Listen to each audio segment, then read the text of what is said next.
welcome to another episode of the Bonsai Stuff podcast. I'm Scott Martin from Bonsai Matsu, and I, just like you, am addicted to trees in pots. Well, trees in general, I suppose. This is a great time of the year, mid-autumn, or getting close to the end of the second month of autumn, and it's a beautiful time to take some photos of your trees. If you're fortunate enough to be in an area of Australia that, or any part of the world at this, for the autumn-fall period, if you're fortunate enough to get that autumn colour on some of your deciduous, then maximise it. Take photos. It doesn't happen every year for trees. Every now and then you'll get a magnificent year and it'll really stand out, and you'll be going, fantastic, how good's this? Like, I'd love to have this every single year, but then the following year might, for some reason be a bit wetter and the leaves go a bit of a dull yellow and then brown and then fall off, and other trees in the yard might be that vibrant, beautiful red and purples and, all colours of the rainbow basically. And so sometimes it's disappointing. For others, it's an absolute godsend. So I strongly advise you that if you are getting beautiful colour, just take some photos, because next year might not be the same. It may be. I hope it is. But some years, for me, I get some of my maples that I go, wow, that's incredible. A year later, I'm waiting for the same thing to happen. Just doesn't happen, or not as vibrant, not as good. Conditions aren't as favourable for that tree. So make sure that you do get in and enjoy it if you do have it. All right, this edition of the podcast, I'm going to talk about some deciduous autumn maintenance, because while it might not be right now that you're doing some of the work I'm going to talk about, it's a good thing to get your head around that over the next short period. These are going to be jobs that you're going to have to be taking care of. Stuff like we're going to talk about leaf removal and last minute pruning and something called soji and feeding and watering again, of course. Then protection and positioning, sometimes for sun, sometimes to protect from frosts. So there's lots of different things to cover off during the autumn period, and some will be a now job for your list. Others will be, I've got to make a note of that. I can't forget to do that this year, and it might just help, hopefully prompt you into doing a little bit. As I've travelled around this beautiful country, I see that autumn is very different for different people in different parts of the country. While some, like southern states, we get this great sort of extended period of this beautiful colour that I was talking about, and cooler periods. Other parts up north, it's maybe a couple of hours worth of trees slow down for a little bit and then just start pushing again. So whatever your autumn is, I'm sure that there's something that you'll find that you need to be doing at this time of the year with your trees. So let's get into it.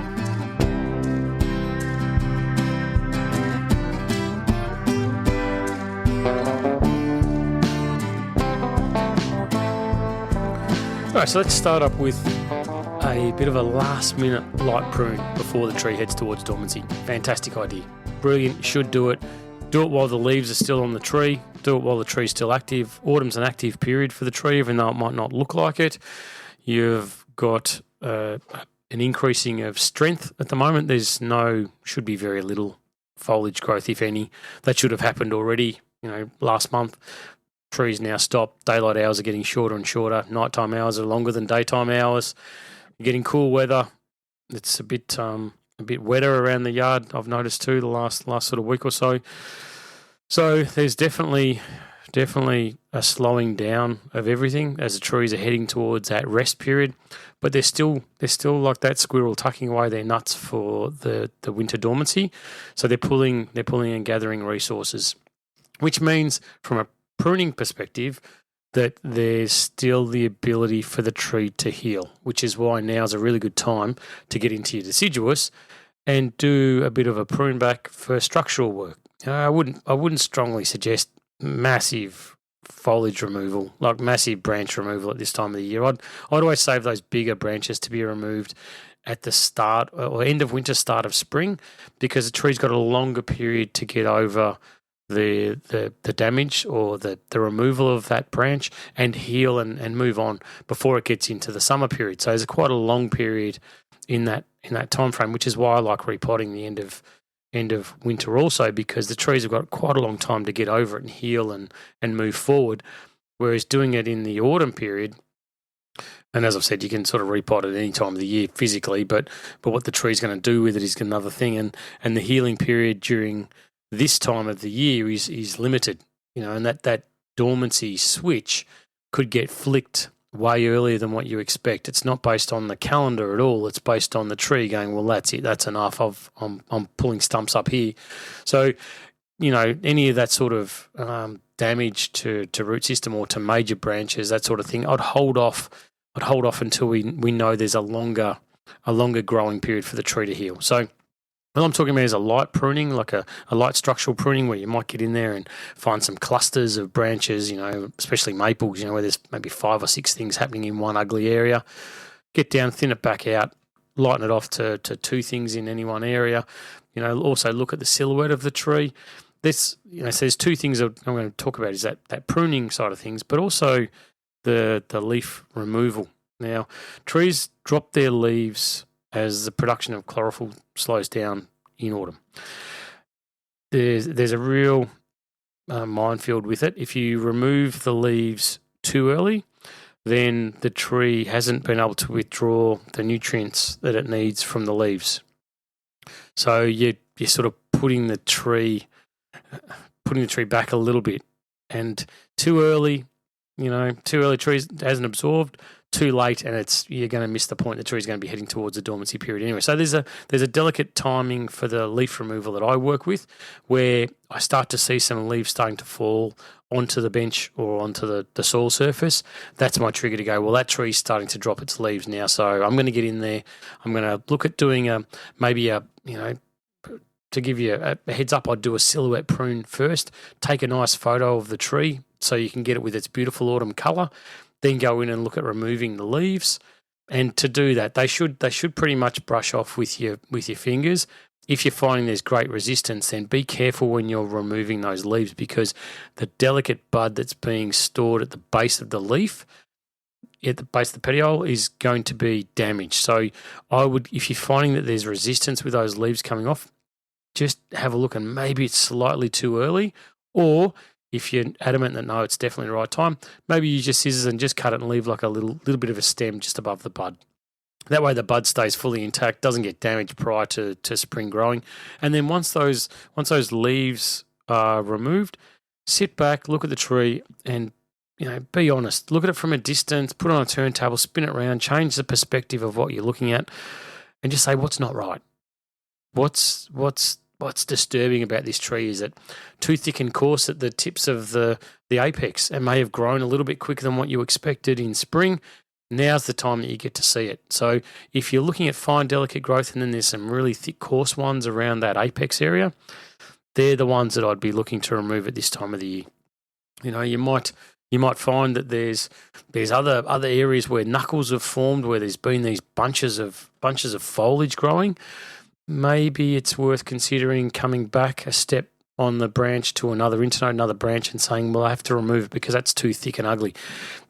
When you've got the winter silhouette, nothing hides. Nothing. It all shows. So any imperfections that you've got, I find that this is my time. This is my opportunity to get in there and actually correct a lot of stuff that once spring starts, you really don't get the opportunity to get into your deciduous trees very much after the spring period starts, because there's just too much foliage, there's too much leaf mass, and things are hidden away. And sometimes you can, but a lot of the times you can't. So use this mid-late autumn gentle prune that you're going to be doing on the trees to really fix some structural issues on the tree. Look for that step towards perfection with the structure of the tree, and know that if you do it at the right time, if you do it early enough on the tree, still got time to heal, still got time to seal the wound, still got time to go through dormancy without any downside. You leave it too much longer, you leave it another 2, 3, 4 weeks, something like that, then you run the risk of that wound staying open for the whole dormancy period and not sealing off until the spring growing period starts sometime in the future. So for me, this is a really good time to kick yourself into gear and work on your deciduous and do this sort of work. Another thing I do, once you've got the tree and you're sort of heading towards that naked silhouette, you're removing the leaves, you're doing this bit of a prune back, have a look and see if there's something that needs a gentle wire. Don't be aggressive with the wiring, But, just something gentle, like, branches may have bunched up a little bit too much. Maybe you can pull something down towards the tip to open it up a little bit more. So when the spring growth period starts, the tree's well placed and the branch hopefully will be close to setting by that stage. Whereas if you did the wiring in, let's say, late winter, early spring, I find that I do more damage then to the developing buds. Whereas if I do it now, if I get into that gentle wiring now on the tree, I find that there's no real setback when the spring period starts. So gentle wiring is definitely on the agenda. If you're pulling out 4 and 5 mil aluminium wire, then maybe just be careful. Be careful with it. But I'm talking, if you're using stuff that's around 1.5, 2 mil, 2.5 millimeter wire, those sort of branches, they're the sort of things that you're doing a gentle repositioning on. That's perfect. That's what I'd be getting in and doing. And as it's a growing period for the trees as well, wound management. I've done a few podcasts, I believe, over the last sort of 8 seasons on wound management. This is definitely a time of year where if you've got a large wound that you've been, working on trying to get to heal over, now's the time the tree's allocating resources to doing that sort of stuff. So give it a gentle nudge in the right direction. And by that I mean, if you've got cut paste or cut putty on there, remove that out of the way. I use a little sharp tool called a small gin knife, which has got a little sharp blade, a beveled edge on it, very fine point as well. It's like a dentist pick, and I use that to gently scratch around the edge of the wound on the rolled over cambium until I reveal some light green in there. So it's I'm not gouging, I'm not removing anything that's healed over. All I'm doing is just taking off a very light layer for the tree to go, well, you know what, I need to keep allocating resources to this area. Don't divert it somewhere else. Don't say that's done. Don't compartmentalize that wound and say, well, it is what it is. Let it go. Get in there, just give it a light, gentle scrape around the edge of the wound. Cover it again with your cut paste or cut putty, whatever your preference is, and seal it over again, and the tree then starts pushing to it. So you're giving the tree a bit of a nudge to say, hey, don't forget this wound needs to be healed over. Small ones, you might find that it's 1 or 2 seasons and it's fixed. Large wounds, it could be 1, 2, 5, 10 years, depending on how big the wound is. But I find it now is a really good time to just do that light wound management. So as you've got the deciduous in front of you, you're removing the leaves that are about ready to fall, but not letting the tree go through the leaf fall process entirely. You're giving the tree a bit of a prune while there's still time for the tree to heal. You're getting there doing some gentle wiring just to open things up a little bit more and space it back or reset some of the structure of the tree. And you're getting in there and you're working on the wound. So it's a really good time to get up close and personal with your deciduous to make sure that you're not missing anything.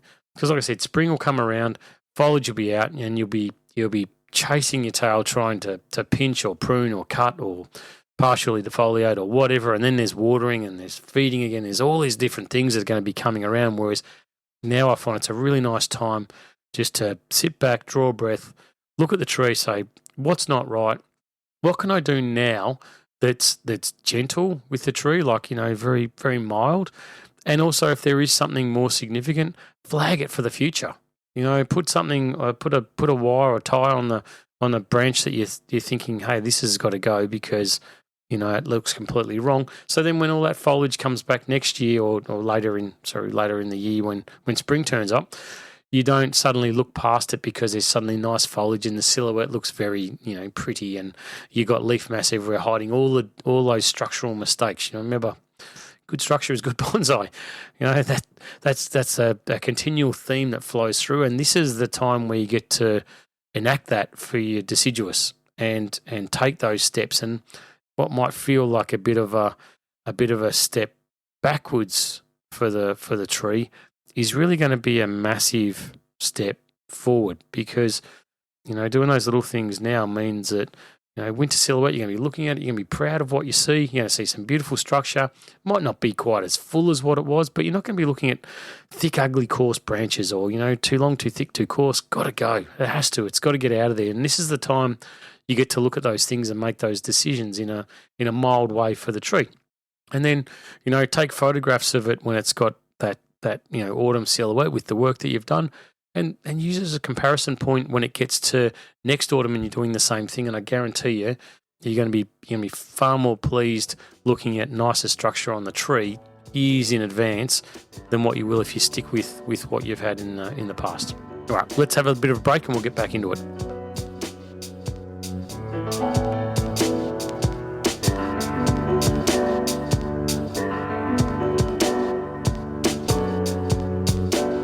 One thing that starts to become pretty apparent right now with my trees and with a lot of trees that I come across is the fact that the tree is at the point where it needs repotting.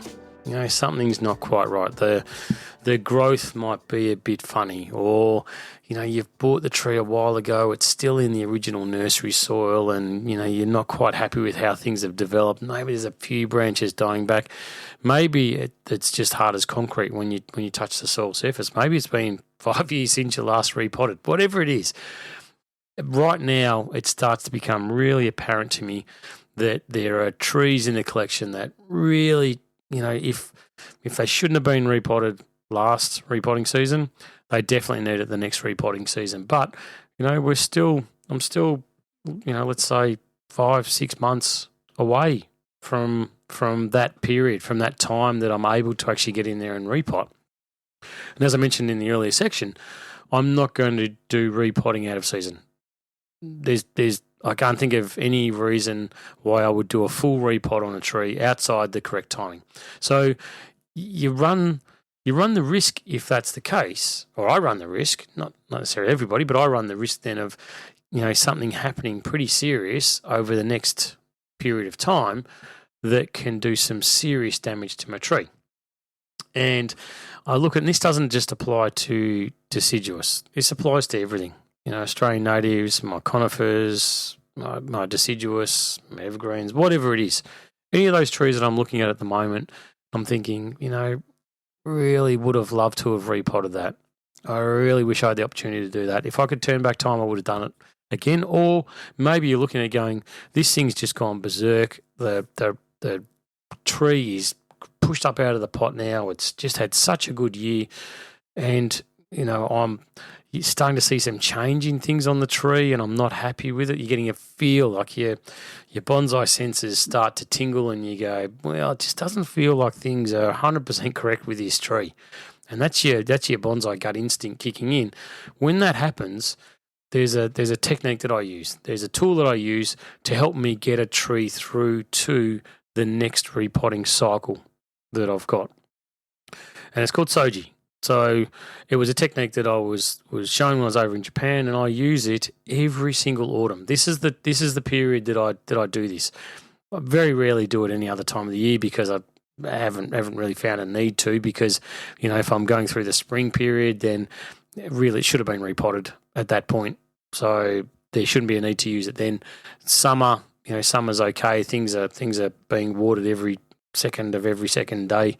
It just isn't the problem. This is the time of year normally that I start to see the issues with the trees, and I start to think, there's a problem. So this technique that I was taught that I use is where you take the top layer off the soil around the tree. You get your root rake out, the little root rake, and you scratch down the soil surface. You take out, a portion of the surface. So it depends on, obviously, and there's not an exact rule to it, but based on the depth of the pot. Let's say the pot's, 5 centimetres deep. I'd probably take out about a centimetre and a half of the soil, just gently raking it from the trunk, from the nabari, from the base roots out towards the edge of the pot, breaking up the soil surface with a rake, and then I get a little bonsai broom or tip it out. Take it out with your hands. Remove the soil that you're breaking up. Be careful not to aggressively damage the root system. So it's a really gentle, placid, mild raking that you're using to break the soil surface and break up the particles that are there, and start to dig down a little bit as you're doing it. If you've got a wet dry vac, you can vacuum the soil up as well. Makes that nice and easy, nice and quick. But for me, I just use a little bonsai broom and brush it out of the way and tip the pot on the side and scrape out all the soil. So if it's a 10 centimetre pot, then it might be 2 centimetres I take out. If it's a 2 centimetre deep pot, then it might be sort of half a centimetre that I take out. So it's just that top crusty layer that generally is pushed up by this stage that makes watering and getting water into that root ball a bit of a nightmare. It's hard. It's like concrete. The tree may have pushed up in the pot, so there's a slope down from edge to edge. So the water just hits it and runs the outside of the pot. Nothing really makes it into that inner root ball. Roots start to suffer. Or, worst case, when it starts getting wet, things stay wet for a very long period of time. So you're just gently working it out. You're not damaging the roots. You will expose surface roots on there, definitely. You may even rip a few out with the root rake. That's okay because you're only taking a really small portion. Once all that top layer of soil is gone, once that top percentage of soil is gone, then get a chopstick or something and aerate the soil. So that's just push it through to the bottom of the pot and then wiggle it around slightly. So you're not jackhammering this thing, at 1,000,000 miles an hour. Just push it to the bottom of the pot, wiggle it around, and then go to another spot which is maybe a few centimetres away, push it in, wiggle it again, and just go right around the pot. Of course, use common sense with this. If you've got a really small pot, you might only need 2 or 3 around the pot. If you've got a really large pot, you might need 15 or 20 of these things. So it's just you're trying to break that soil up a little bit so water can get in, air can get in, water can get out, air can get out of that root ball. You're just breaking it up a little bit. So you're not trying to damage or destroy or completely rip apart the root system of the tree. You're just gently aerating it, right? So then what I do is once I've done that, I just get my hand and gently rub over the soil. So that way those holes that are there, they sort of get covered in a little bit with the finer soil that's floating around. Then I take good bonsai soil and top up the pot as I normally would to a flat level. I never have it so it mounds up towards the tree. Have it so it's nice and flat on the surface of the pot. Pat it down with your hand quite firmly so it all sits in there quite nicely. Then I'd get a really light layer, and I mean super light layer of fine sphagnum moss, and just sprinkle that on top of the soil as well. Be careful that from now on you'll water it and you'll think, my goodness, that's bone dry. Like it's just the top soil that you've put on there, the new soil, that's going to dry out really fast. Below that will start getting really wet. So if you've got a moisture probe, a moisture meter, use it to insert right down deep low into the pot. Don't just go into that top surface. So what that top surface does, we've opened it up to let the water in and air out, water out as well. And we've also put a new space for the tree to be able to grow roots. All right, so the tree now has this beautiful open medium to go, oh, how good's this? I can actually push some new roots. So while it might be too heavy, too dense, too thick down low, the tree can use that top layer that we've just put in there to start pushing out some new roots and start getting some positivity in its engine, its root system, its structure, to start really building up its strength again. And it's a beautiful thing, and it is a short-term measure. That's all it is. You don't do this instead of repotting, next repotting cycle. You don't look at it and go, oh, I've taken off the top layer of soil, new stuff, that should be fine. Look how good the tree looks fantastic. No.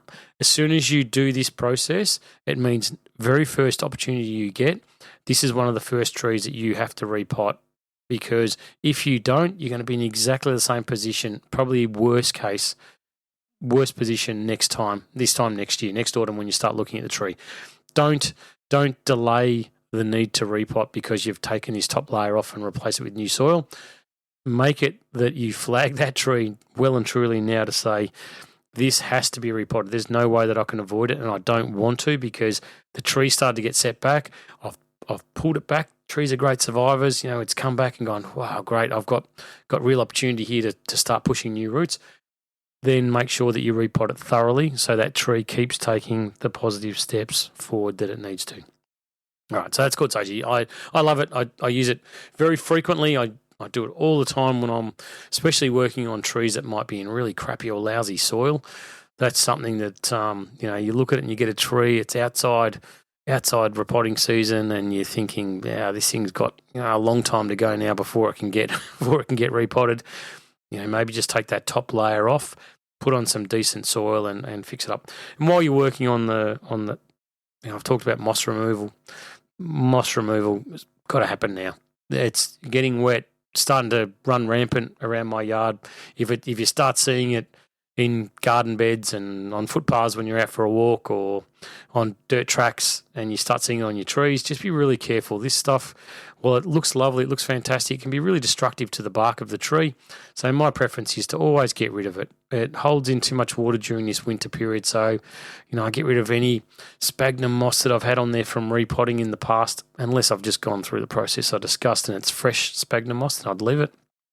But start getting rid of the old stuff. Start opening things up so that that root ball can really start to breathe and not stay sopping wet as it gets towards the dormancy period and those roots are doing nothing. So moss removal, get it off the trunks. Give the trunks, if you've got a smooth bark variety of tree, like, let's say a Japanese maple or trident maple, and it's looking a bit greenish on the trunk, get an old toothbrush. Just give the thing a bit of a scrub while you're giving it its 100,000 K service and you're pruning and removing leaves and you're working on the wounds. It's not going to hurt for another couple of minutes to get a little thing of water and just a old toothbrush and just give that trunk a little bit of a clean off as well. It helps you get rid of some of the moss that's on there, because any of that greenness, that moss, that build up, it's going to get worse. We're only sort of halfway through the autumn period, and you've still got let's say quite a long time, 4.5 months before we get to spring and things start to possibly look at drying out. So it might not be the last time you do it, but I would definitely be onto those trees now with the smooth bark trunks. If they look like they're a bit dirty, a bit filthy, just give them a bit of a clean up as well. And while you're doing it, I suppose, check your tree for weeds. Get rid of those rotten things.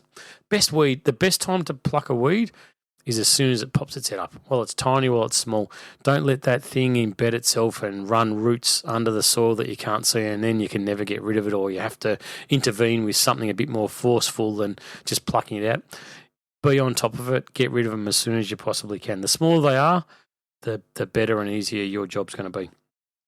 So as we roll into this last section of the deciduous autumn maintenance that we've done, there's some pretty big things in there which I think will apply regardless. If you're on natives, or maybe your trees aren't getting the colour that you want, and you're thinking, I'm not sure whether I can do this, whether I can do that.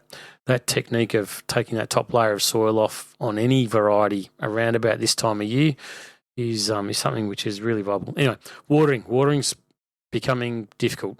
It's becoming harder and harder.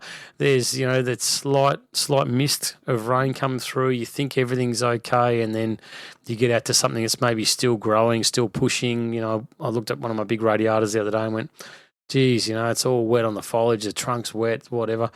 But by the time you get down to that soil surface, I moved a couple of fertilizer bags out of the way, it's bone dry. Like it is sucking up as much as it possibly can, but it's not getting what it needs. So for me, I presume a lot of people listening to this at the same time are going to be doing spot watering, where you walk around and not everything needs a water. Not everything is going to need it, but there's definitely going to be some things in the yard that you're going to look at and go, yeah, that needs it. That one's really dry.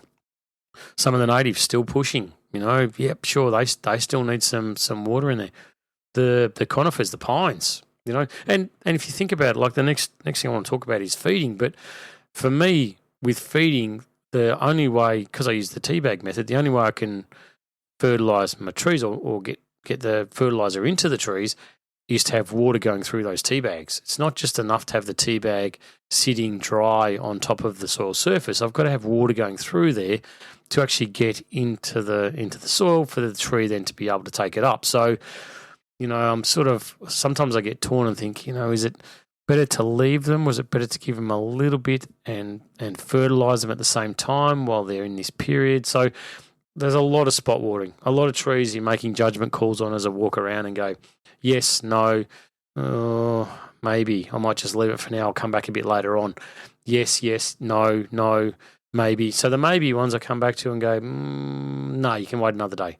But then the next morning I'm up there nice and early and they get the water, whereas the other ones that were yeses the day before, they might be no's the following day, and the ones that were no might still be no, or they might be yes. It's spot watering by judgment, looking at the trees, and the moisture meters are fantastic. You don't, as trees head towards dormancy, the moisture meter starts to mean less and less because the tree's not going to be taking up a lot of the fluid. You just don't want the roots to get excessively dry in the container, and you don't want them to stay excessively wet. So hence the reason why I talk about watering so much, because it is so bloody difficult. It's so hard to get it spot on. So just be mindful, make a judgment call, spot water. Don't expect to water absolutely everything.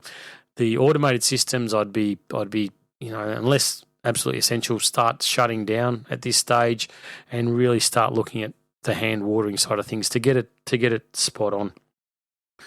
While you got your tree up close and personal, and you're in there, you're ferreting around, fixing the wounds, you're cutting things off, you're removing leaves, you're weeding, you're whatever. Just have a look for any pests as well. Look for any eggs that have been laid. Look for scale on the trees. Look for anything, any kind of damage that's being done to the trees. Look for any, little bits of, it looks like little sawdust, if there's any borers or anything starting to burrow into the trees. Take action. Now's a good time to get on top of that as well. And I've had a few messages lately about borers and people finding these things. So just do the best you possibly can with it. But just make it one of those. It's like when you get your car serviced and the mechanics go through and they check the boxes on everything.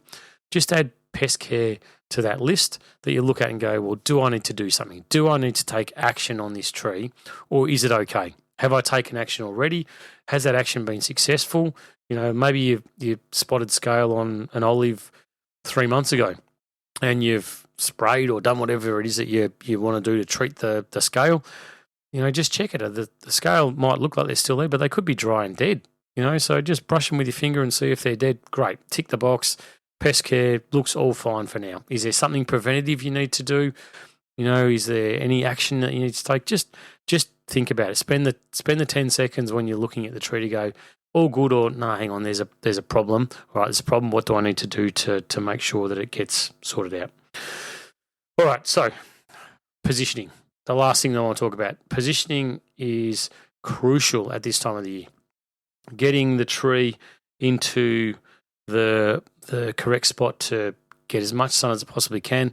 I understand as the sun starts getting down, everything changes. My yard's exactly the same. I've got this monstrosity of a house being built on a fence line that's larger than what I expected. And as the sun's heading down, it's on the northern side of my property. And as the sun starts heading down, there's a lot of trees now that were beautiful display trees, nice grow benches. They're not getting sun. So thanks a lot. Really appreciate that.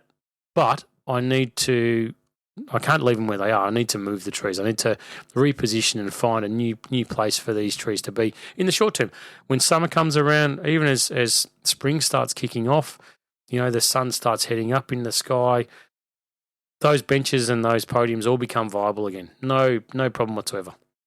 But now, while I'm still in this growth phase in the autumn period, I've got to make sure that I get as much sun as I can. So I need to take those trees that are using the sun and put them in a spot and say, okay, well, maybe it's not a permanent home for you, but it's a better home than what you had.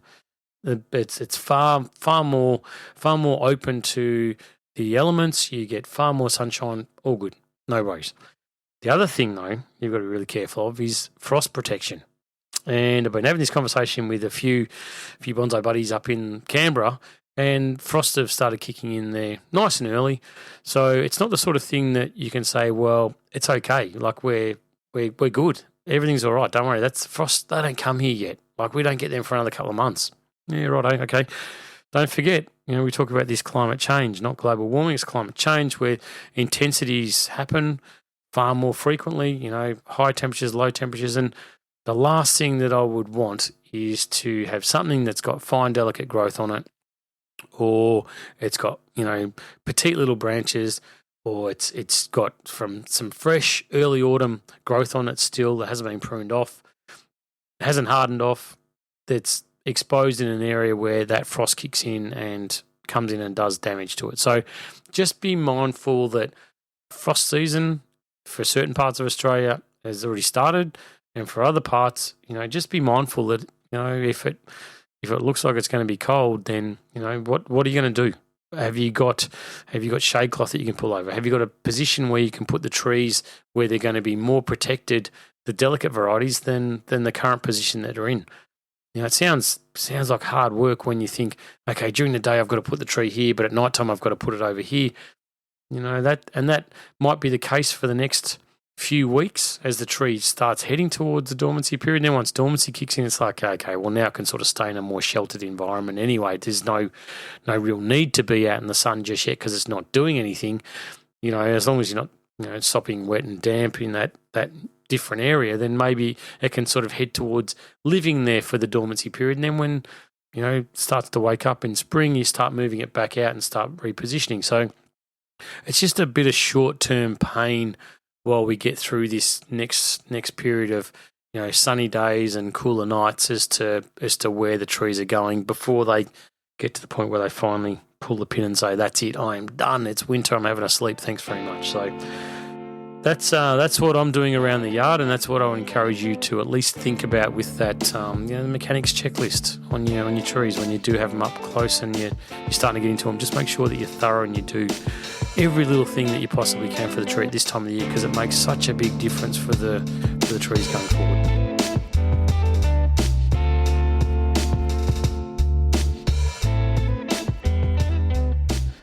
Well, fellow bonsai lovers, that is it. We are done. Another episode of the Bonsai Stuff podcast finished. This is episode 14 for season 8. Oh God, things just fly past these days. But it is one of, I said, if you replay the podcast over and over and over, you'll hear me say this is one of my favourite seasons. It is one of my favourite seasons. It's really nice. It's a good time to take a positive step forward with your trees, which is sort of what drives me so much, what I look for every time I work on the trees, every time I get the opportunity to work on my trees and do something with them. Even though it might feel like a setback or something, it's a step forward. There's something coming. And talking about setbacks, it just flashed across my mind. I'm going to talk about it in a future episode, but I had a nice, beautiful Japanese maple that I've been working on for a long time, where I've done thread grafting. I've even done videos of it on YouTube and been working on it for a long time, and it's starting to come together. And I was away recently in Adelaide and came back to find the tree had blown off, had snapped its tie downs and apex, and almost every thread graft had smashed on this tree on the way down, and it's been set back.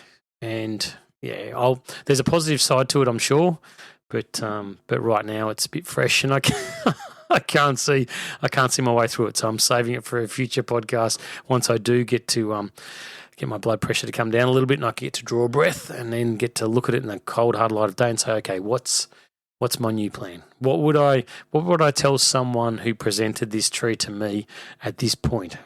How would I get to a positive point where we can take this tree forward? So at this stage, I can't talk about it anymore other than make sure your trees are tied down. This was tied down with 2. It snapped both in the wind, and anyway, it is what it is.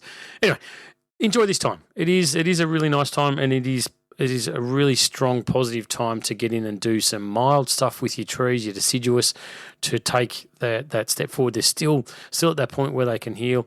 I wouldn't, if you're listening to this and it's not, sort of mid-late through the April period here in Australia, let's say you're listening to this in May or June or something like that, then don't follow the procedures. But if you're listening to it sort of around about the time that I'm talking, then you'll know that this is still a really good time to get in and work on your trees and know that you're going to get some healing from the tree's perspective before that dormancy period, which is really super, super important to me, and make sure that the tree keeps taking steps forward. Anyway, thank you for listening. As always, I love you, subscribers. Thanks for sticking around. It means the world. It really does. Give your trees a cuddle as you get up close and personal from me. Say, this is from Scott. Until next time, as always, happy bonsai.